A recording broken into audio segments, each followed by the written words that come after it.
Hey everybody, I'm Bryce with Decor Team. As you know, I do short-term rentals, and so do these guys. Now some things have been happening locally that affect our business. So why don't you guys introduce yourselves?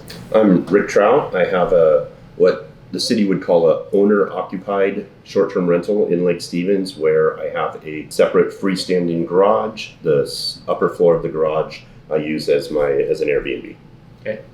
My name is Jesse Maddox, real estate agent, have a team, and I have a 5-bedroom, 4-bath house on Lake Stevens down off East Lake Shore Drive that I operate as an Airbnb right now as well. So the reason we're doing this is because you guys were given notices that we can't do short-term rentals anymore. Yeah, I had a friend of mine that received a notice and said that we're not supposed to, and I've looked into it. It sounds like that's what's happening. And Rick is on a subcommittee. Yeah, so the council been talking about this. They wanted to have a subcommittee to come up with rules. Let's try to regulate, these STRs and to make it, beneficial both for the homeowners and for the community. It seems like they're being very aggressive with their regulation. It's almost like total restriction. Yes, yeah. It seems like, unfortunately, our town is getting lumped into actual destination towns. I mean, at these committees, they've talked about Hawaii and Leavenworth, Lake Chelan, and places that aren't what Lake Stevens is. I mean, people travel to those places literally to have fun and be on vacation. As you've heard, Jesse and I have talked to most of our guests, a huge majority, are people coming for a specific reason. That they might turn it into a little bit of a vacation, but they're there because there's a family event going on. Just to be clear, they're talking about no owner unoccupied places at all. A complete ban on any Airbnb that the owner doesn't live in. And again, to be clear, destination places like Leavenworth, I have a place in Scottsdale, they don't even have a ban. Right. They have restrictions, which there probably should be restrictions. Sure. You should maybe have to pay extra money to the city, so they have a task force who can make sure you have smoke detectors, first aid kits, all that kind of stuff. Make sure people are safe. Yeah. But Right. an all-out restriction goes against even the most aggressive. So Lake Stevens, let's be clear, is trying to do an all-out ban on having an owner unoccupied short-term rental, which is pretty much banning short-term rentals. It's a big deal. Cities nationally do not do this. It's huge. It's very huge. I feel like there's a lot of defensiveness around the lake itself or something. So my Airbnb actually is on the lake. I don't allow people to bring their boats, their watercraft, anything like that that'd be a danger to them or other people. I've got locks on my gates to keep kids out. I mean, this isn't a bad thing. This is thing that families, I love reading the guests' notes when they leave and saying, hey, we could not have otherwise maybe had this experience, to have our family gather on a lake and have this intimate time. I mean, this is something we're doing for families. I wouldn't want to interject. I mean, we're looking at a time in privacy where privacy's never meant more. Where do you stop? If you allow Lake Stevens to do this and say what people can and can't do with the property they bought, where does it stop?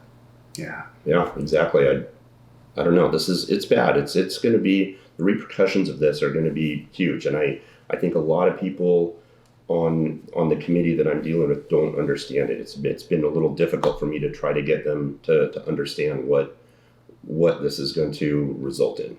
Got it. Okay. So who is your ideal person who stays at your place? So you want to go first? Yeah, for me, it's been pretty consistent with weddings, which is really great. A lot of people, they're coming, they need a place where they can all gather. I mean, I can't imagine, could you going in 6, 7 of your cousins and your families and then staying in separate hotel rooms? It just takes out the inclusiveness of family time. So a lot of it's weddings, unfortunately sometimes funerals, but then family reunions. Had some groups that were graduating college and going their separate ways and wanted a great place to gather. No, they're not having events there, right? No, I mean, maybe like a birthday party or something like that, but you're talking small scale. I prohibit any kind of parties or anything that would obviously that I wouldn't do at my own leisure to upset my neighbors. Right. Yeah. What about you? What do you see? Similar, but kind of the other side of that. Like, I get a lot of the grandparents, that maybe don't want to live with all the the younger kids, because my place only sleeps 4, and really for two adults it's a perfect place. But a lot of grandparents that come in and see grandkids, I've had parents come in because of graduations or, like I said, birthdays, things like that. My place is too small to really worry about having an event at. It's under 1,000 square feet. So it sounds like families. It's families. A lot of families. Yeah. So what I'm hearing is most of your guests, if not all of them, are families. They're for visiting family or they're with their families, right? I mean, I'd say well over 90%. I've had a few that have come here for work, but yeah, mostly it's families. They're here for a specific reason. And if they didn't have that Airbnb, where would they stay? In Lake Stevens? Oh. Yeah, nowhere. They would have to go to some other city to stay. And I live in Snohomish. I have my short-term rentals here, and I see a lot of the same people. And there are no hotels in Snohomish either. Yeah. Are there places in Everett? I know it's like 20 minutes away, but Yeah, there's a couple hotels there. I mean, they just built a newer one, but even outside of that, I mean, if you're thinking commerce for hotels, it's not at par where I would want to stay with my family, my child. No. Unless you're on the waterfront, but then you're talking $300 a night, maybe. I mean, that hotel down there on the Everett waterfront. I'm not sure what a hotel room runs, but you're right. If a family comes, they need multiple rooms, Right. Whereas they could just get now, all stay in a house. Have you had people displaced by like problems in their home where they need a place to stay, like insurance puts them up? Say they had water damage in their home or something. I have. Have you? I have not. I've had that in my location. I've had 3. I had a family of 4, 2 adults, two young kids, having their floors redone. So they had to be out of the house, and they can't stay in a hotel. They could, but when you have little kids, you have to eat out.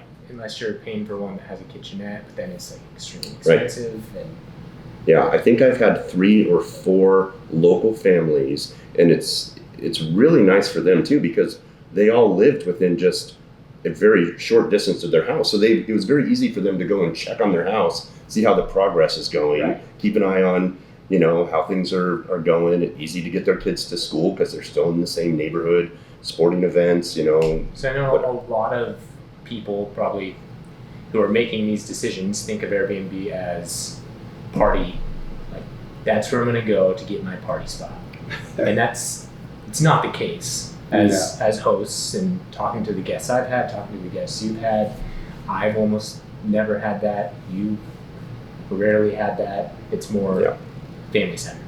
Absolutely. But I can see why there's pushback. I mean, can you guys see why there would be pushback in this? I can see it, but I need to think of it as like it's still our house, and I have neighbors. Like I don't want people that are going to be in there destroying my property. I want it to be the thing that shines out in the community that people are like, we know that's a short-term rental. It's the nicest house on the street, right? And so one of the great things that I love about Airbnb VRBO is that one, they check these people out to make sure that they're qualified people, and then we get permission. I'm sure the first thing you do is probably look at their rating and say, hey, this person needs to be like a 4.9 or a 5-star. I'm not going to let somebody with bad ratings in my home.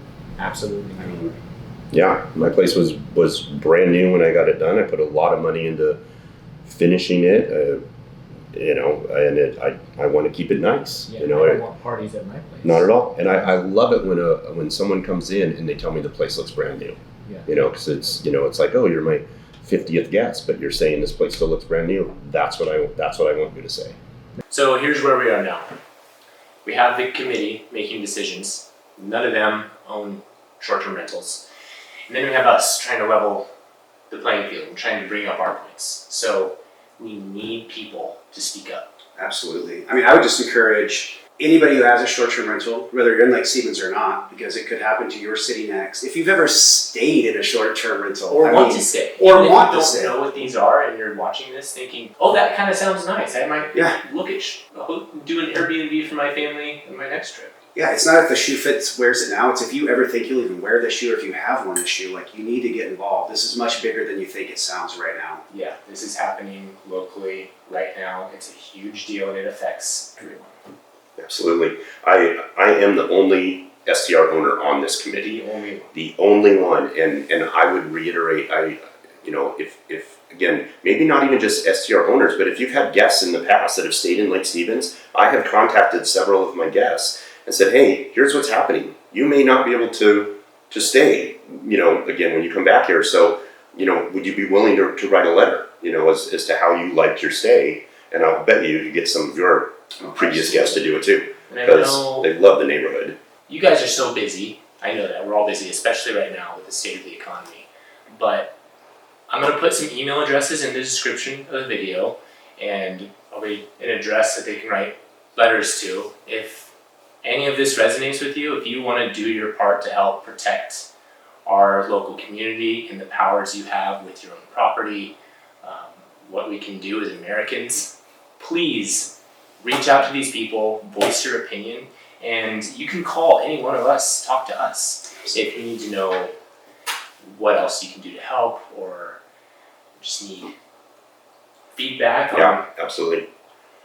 I've been getting a lot of calls already, but mostly from the owners, the few owners that we have, but we need more. We need more of the citizens to speak up. We need them to contact City Council, City of Lake Stevens in general, any one of us if they want extra info. I'm available, text, email, call, I don't care. We need help. Yeah. We need help. We need to stop letting people tell us what we can do with our property and stuff, especially when what we're providing is a benefit to our community. Yes. So we need your help. We need you, above all else, to like, follow, subscribe, but share this on every social media platform you can. If you ever want to stay in a short-term rental, if you ever have stayed in a short-term rental, if you want to invest in real estate, or if you just like to use your property the way you want to use your property, share this. We'd love to help. Reach out if you have any questions or concerns. I'm going to put in the description some email addresses of people you can contact to voice your opinion and an address of where you can mail letters to voice your opinion. But above all, we need your help. Absolutely. Okay. Thanks, guys.